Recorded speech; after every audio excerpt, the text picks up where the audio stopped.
So which I question? want you to fill in the story of the rest of the beginning of the universe. God, spiritual matter, impact on material matter. Okay, so 2 questions. All right. Go ahead. All right, your question, where did God come from, assumes that you're thinking of the wrong, obviously it displays that you're thinking of the wrong God. Because the God of the Bible is not affected by time, space, or matter. If he's affected by time, space, or matter, he's not God. Time, space, and matter is what we call a continuum. All of them have to come into existence at the same instant. Because if there were matter but no space, where would you put it? If there were matter and space but no time, when would you put it? You cannot have time, space, or matter independently. They have to come into existence simultaneously. The Bible answers that in 10 words. In the beginning, there's time. God created the heaven, there's space, and the earth. There's matter.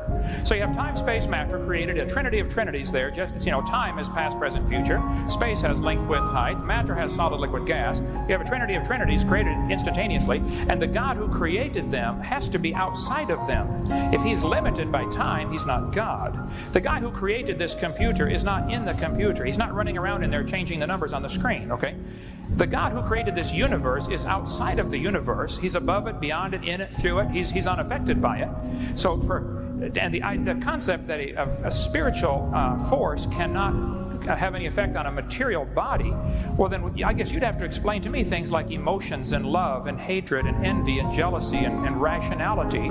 I mean, if your brain is just a random collection of chemicals that form by chance over billions of years, how on earth can you trust your own reasoning processes and the thoughts that you think? Okay, so your question, where did God come from, is assuming a limited God. And that's your problem. The God that I worship is not limited by time, space, or matter. If I could fit the infinite God in my 3-pound brain, he would not be worth worshiping, that's for certain. So that's the God that I worship. Thank you.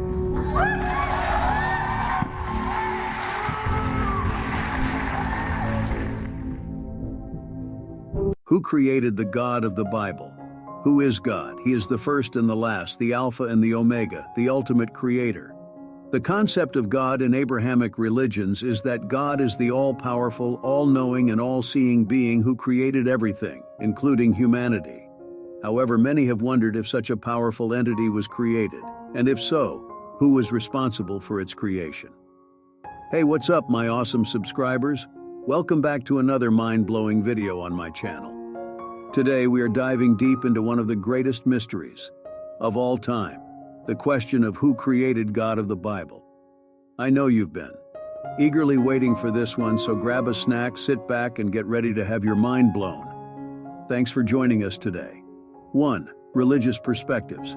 What is the concept of God in Abrahamic religions? Well, it is believed that God is the ultimate creator and ruler of the universe. In the monotheistic Abrahamic religions, God is typically considered eternal and uncreated. The concept of God as the first cause or uncaused cause is central to these faiths.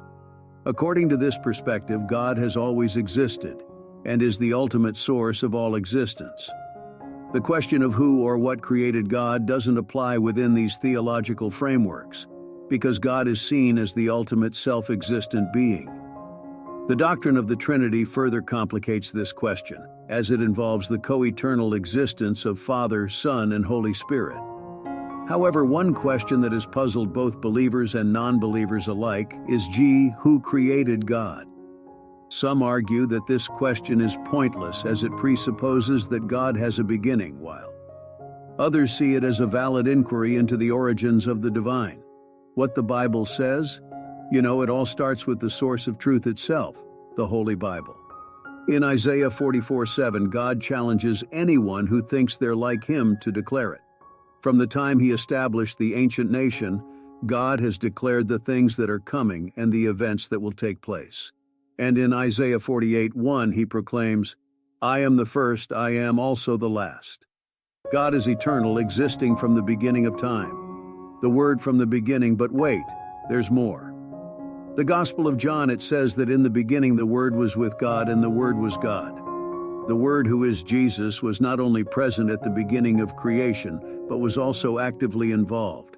He is the one through whom all things came into being. Mind-boggling, isn't it?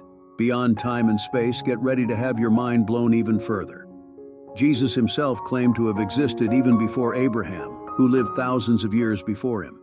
In John 8:58, Jesus boldly declared, "Before Abraham was born, I am."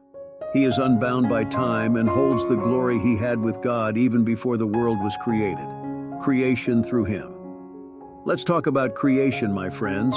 According to the book of Colossians, Jesus is not just a part of creation but was instrumental in bringing it all into existence. In Colossians 1:16 it says that all things, whether visible or invisible, were created through him and for him. He is the true Alpha and Omega, the beginning and the end. Eternal priesthood. Hold on tight because we're not done yet. In Hebrews 7:3, it is written that Jesus, unlike any human being, has neither a beginning of days nor an end of life. He is made to be like the Son of God and remains a priest perpetually. So not only is Jesus eternal, but he also holds a unique position as our everlasting high priest. 2. Hinduism. Hinduism, which includes a wide range of beliefs, has a complex understanding of the divine. Some Hindus believe in a formless, eternal, and uncreated divine essence called Brahman. In this view, Brahman is the ultimate reality and source of all existence. The question of creation doesn't apply to Brahman because it is beyond time and causality. 3. Islam. Islamic theology asserts that Allah, God, is eternal and uncreated. The Quran emphasizes Allah's absolute independence and self-sufficiency. Islamic scholars reject the notion of a creator for God, as it contradicts the concept of God's self-existence. 4. Buddhism. Buddhism is non-theistic, meaning it doesn't focus on a personal God. Instead, it emphasizes the impermanence and interconnectedness of all things. From a Buddhist perspective, there isn't a God to create or be created. Limitations of human understanding. It's crucial to recognize that the question of who or what created God may be inherently limited by our human understanding and conceptual framework. Our understanding of causality and existence is rooted in the physical world, which may not necessarily apply to a transcendent eternal being like God. Therefore, some argue that this question may be beyond human comprehension. Many religious traditions acknowledge that the nature of God is beyond human comprehension. They view the question of who or what created God as a mystery that cannot be fully understood by human reason alone. Faith plays a significant role in accepting the concept of an uncreated God. Revelation. Some religious believers claim that their knowledge of God comes from divine revelation, such as sacred texts or personal experiences, rather than philosophical or logical arguments. The concept of God is deeply rooted in matters of faith, belief, and metaphysical speculation, and there is no single definitive answer that can satisfy all perspectives. But it remains a thought-provoking topic that inspires us to seek knowledge and explore the mysteries of the universe.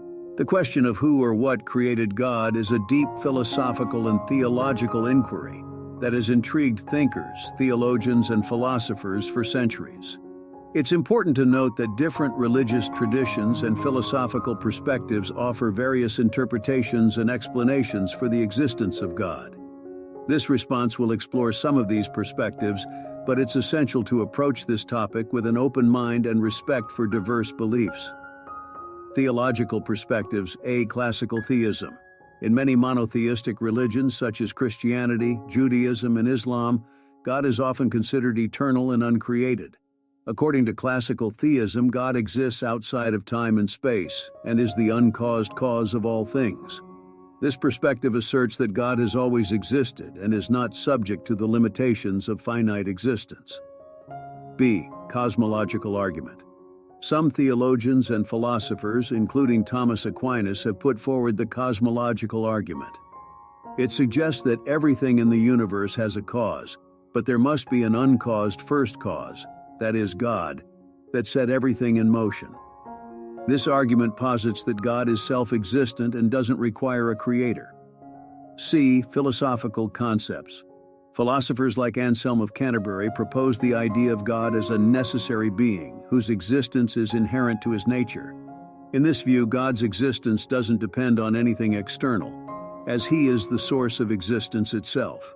Apologetic arguments. A. Limitations of human understanding. Some theologians argue that human language and concepts are insufficient to fully grasp the nature of God. Our questions about God's origin might be limited by our human perspective, and it may not be possible to apply the same rules of causality to a being believed to be beyond time and space. B. Mystery and faith. For many believers, the question of who created God is considered a divine mystery. They argue that faith is about accepting the existence of God as a fundamental principle of their religious beliefs, even if it cannot be fully explained or comprehended by human reason. Non-theistic and atheistic perspectives. A. Naturalistic explanation. From a non-theistic or atheistic standpoint, the concept of God as an eternal, uncreated being is not accepted. Instead, the origins of the universe are often attributed to naturalistic processes, such as the Big Bang, without invoking a divine creator. B. Critique of theistic views. Atheists and some agnostics contend that the question of who created God highlights a potential flaw in theistic arguments. They argue that if everything requires a cause or creator, then by the same logic God should also require a cause, leading to an infinite regress of creators. Metaphysical perspectives. A. Timelessness. Some metaphysical perspectives suggest that time itself is a creation or dimension within the universe. If God exists outside of time or is timeless, the question of his own creation within time becomes irrelevant. Limitations of human inquiry. A. Incompleteness of human knowledge. It's essential to acknowledge that human knowledge and understanding have limits. The question of who or what created God may be beyond our cognitive capabilities to answer conclusively. In summary, the question of who created God is a complex and multifaceted one. Theological, philosophical, and metaphysical perspectives provide various explanations and justifications for the existence of a divine, uncreated being. Believers often rely on faith and consider God to be beyond human comprehension, while non-theistic views propose alternative explanations rooted in naturalistic processes. Ultimately, the answer to this question often depends on one's religious or philosophical beliefs and their understanding of the nature of God.